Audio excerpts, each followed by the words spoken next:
শীত চলে আসছে, পিঠা খাবো না তা কি হয়? প্রিয় দর্শক, আসসালামু আলাইকুম। আমি মমতাজ কিচেন থেকে সবাইকে স্বাগত জানাই। আমি আজকের পর্বে দুটো ভিন্ন পদ্ধতিতে দুই রকমের পাটিসাপটা তৈরি করে দেখাবো। একটা গুড়ের, অন্যটা চিনির। সেই সঙ্গে ভিতরের পুর তৈরি করে দেখাবো খুবই সহজে এবং ঝটপট উপায়ে। আরও শেয়ার করব কিভাবে আপনারা বাসায় পারফেক্ট পাটিসাপটাটা বানাতে পারেন, তার টিপস এবং ট্রিক্স সহ। এর জন্য ভিডিওটি না টেনে পুরোটাই দেখবেন। আশা করছি আজকের রেসিপিটা খুবই ভালো লাগবে। ভালো লাগলে লাইক, কমেন্ট ও শেয়ার করবেন। প্রিয় দর্শক, অবশ্যই আমার চ্যানেলটি সাবস্ক্রাইব করে নিয়মিত আমার পাশে থাকবেন। আমি চিনি দেয়া বেটারটা তৈরি করে নিব। এর জন্য এক কাপ চালের আটা দিয়ে নিলাম, এক কাপ ময়দা অ্যাড করলাম। আপনারা আটাও দিতে পারেন, তাহলে বেটারটা সফট হবে। স্বাদ মতো লবণ দিলাম, চিনি সামান্য পরিমাণ অ্যাড করলাম, গুঁড়ো দুধ দিলাম 2 চামচ, সব শেষে ঘি দেব 2 চামচ। এখন সবগুলো উপকরণ শুকনো অবস্থায় মিশিয়ে নিব হ্যান্ড গ্লিটারের সাহায্যে।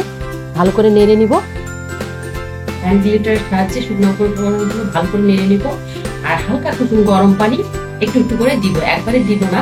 আপনারা হয়তো ভাবছেন এটা কি পানি, আসলে আমি এটাতে গুড় গলিয়ে নিয়েছিলাম, সেই পাত্রেই পানি নিয়েছি, এই জন্য কালারটা এরকম দেখাচ্ছে, কিন্তু আসলে এটা হালকা কুসুম গরম পানি।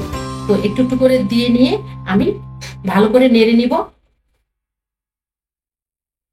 ব্যাটারটা যখন এরকম পাতলা হয়ে যাবে তখন বুঝতে হবে যে এটা হয়ে গেছে। কারণ বেশি ভারীও করা যাবে না, বেশি পাতলাও করা যাবে না।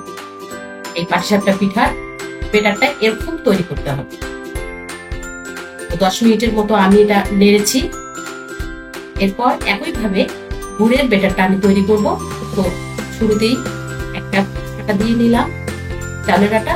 এরপর এক কাপ ময়দা দিয়ে নিব সফট করার জন্য।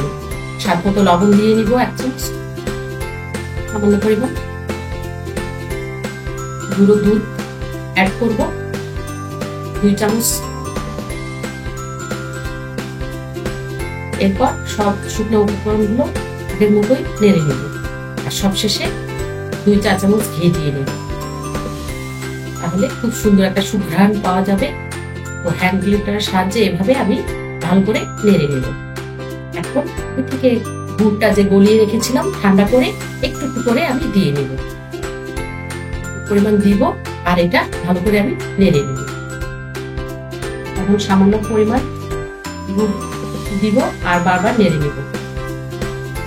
এরপর খুবই অল্প পরিমাণ পানি দিয়ে নেব আর এটাকে ভালো করে নেড়ে নেব। আর আপনাদের সঙ্গে একটা টিপস শেয়ার করছি, এটা আপনারা ব্লেন্ডারে ব্লেন্ড করে নিতে পারেন, তাহলে খুবই সুন্দর মসৃণ হবে এবং আপনার অত বেশি কষ্ট করতে হবে না। দুটো ব্যাটারে আপনি এভাবেই করে নিতে পারেন। তো আমি ব্লেন্ডারে এটা করে নিয়েছি।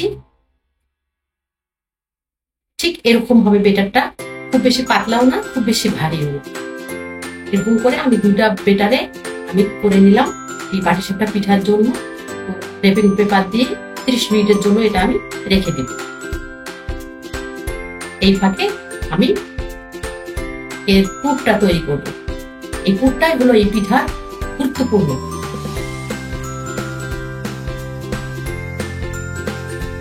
পাটিসাপটা পিঠার খিসাটা তৈরি করব বা পুর যাকে বলে। তো এই জন্য আমি 2 লিটার দুধ নিয়ে এটা 1 কেজি করে নিয়েছি।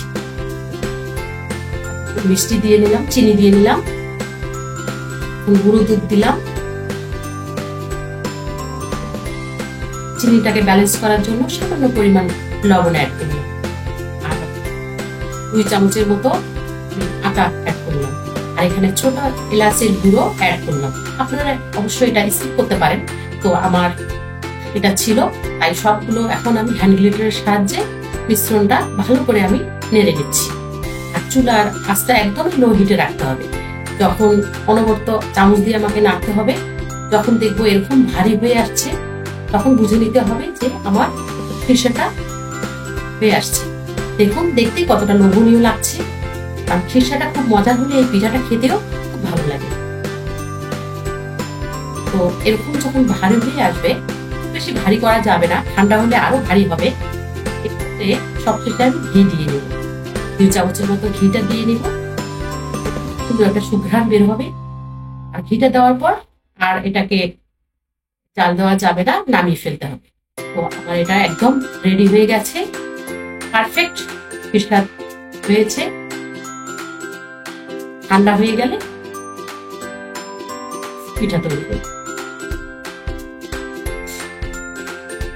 ফ্রাই প্যানে আমি তেল ব্রাশ করে নিলাম। শুরুতে আমি গুড়ের পিঠাটা বানাবো, তাই আমি 1.5 চামচের মতো বেটারটা দিয়ে নিলাম এবং এভাবে হাতের সাহায্যে ঘুরিয়ে নিব।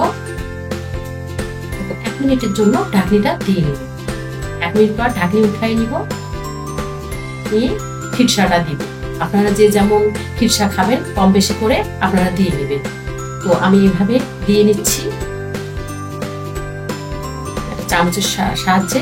এটা আমি ঘুরিয়ে পেঁচিয়ে হাত দিয়ে করে নেব। দেখুন কতটা সুন্দর হয়েছে। চেপে চেপে আমি নিব, দেখতেই আকর্ষণীয় লাগছে। আবারও একইভাবে আমি চিনির পাটিসাপটা পিঠা তৈরি করে দেখাবো। এই জন্য আগে তেল ব্রাশ করে নিলাম, 1.5 চামচের মতো দিয়ে নিব। এর সাহায্যে ভালো করে ঘুরিয়ে ফিরিয়ে নিয়ে নিব। খুবই লো হিটে রাখতে হবে। এই পিঠা বানাতে 1 মিনিটের কম সময় লাগতে পারে। ঢাকনি দিয়ে নিলাম। এরপর ওইভাবে আবার পুরটা দিয়ে নিন, কম বেশি করে নেবেন আপনারা।